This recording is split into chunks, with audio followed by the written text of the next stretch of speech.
বিশ্ববিদ্যালয় কেইবাখনো আসন আচলতে ইনচাৰ্জ অৰ্থাৎ ভাৰপ্ৰাপ্ত বিষয়াৰ ওপৰত নিয়োগ হৈ আছে। গতিকে তাৰে ভিতৰত এজন আছিলে পৰীক্ষা নিয়ন্ত্ৰক, তেখেত কন্দৰ্প কুমাৰ শৰ্মা ছাৰ।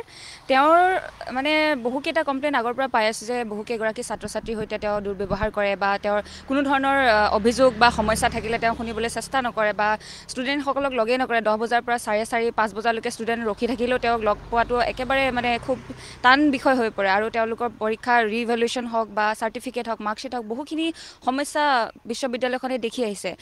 মানে পাছ হৈ যোৱা ছাত্ৰ ছাত্ৰীসকল আহিলেও তেওঁলোকে যিমান পৰিমাণে গুৰুত্ব পাব লাগে সিমান পৰিমাণে নাপায়।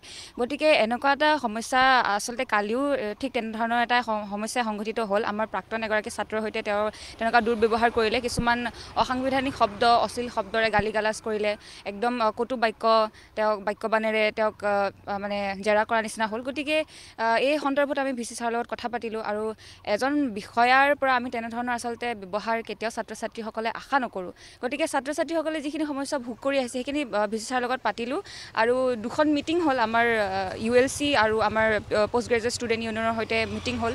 কেইবাগৰাকী ছাত্ৰও আছিলে অন্যান্য। গতিকে তাৰ পাছত তেখেতক অব্যাহতি দিয়াৰ সিদ্ধান্ত তেওঁলোকে ল'লে আৰু কেইবাটাও অন্যান্য সিদ্ধান্তও গ্ৰহণ কৰিছে, যেনেকৈ গ্ৰিভেন্স চেল খুলিব আৰু UG আৰু PGৰ কাৰণে 2টা বেলেগ বেলেগ ইমেইল থাকিব। তাত ছাত্ৰ ছাত্ৰীসকলে নিজৰ যিখিনি আখেজ আছে, অভিযোগ আছে, সেইখিনি উত্থাপন কৰিব পাৰিব। গতিকে আৰু তাৰপিছত এতিয়াও আচলতে বহুকেইটা লক্ষণীয় কথা আছে যে আন কেইবাখনো আসনো ভাৰপ্ৰাপ্ত বিষয়াৰ হাততহে অৰ্পণ হৈ আছে। গতিকে বিশ্ববিদ্যালয়, উত্তৰ পূৰ্বাঞ্চলৰ প্ৰথমখন বিশ্ববিদ্যালয়ত আমি নিবিচাৰোঁ যে কেইবাটাও মুখ্য আসনত ভাৰপ্ৰাপ্ত বিষয়া থাকক।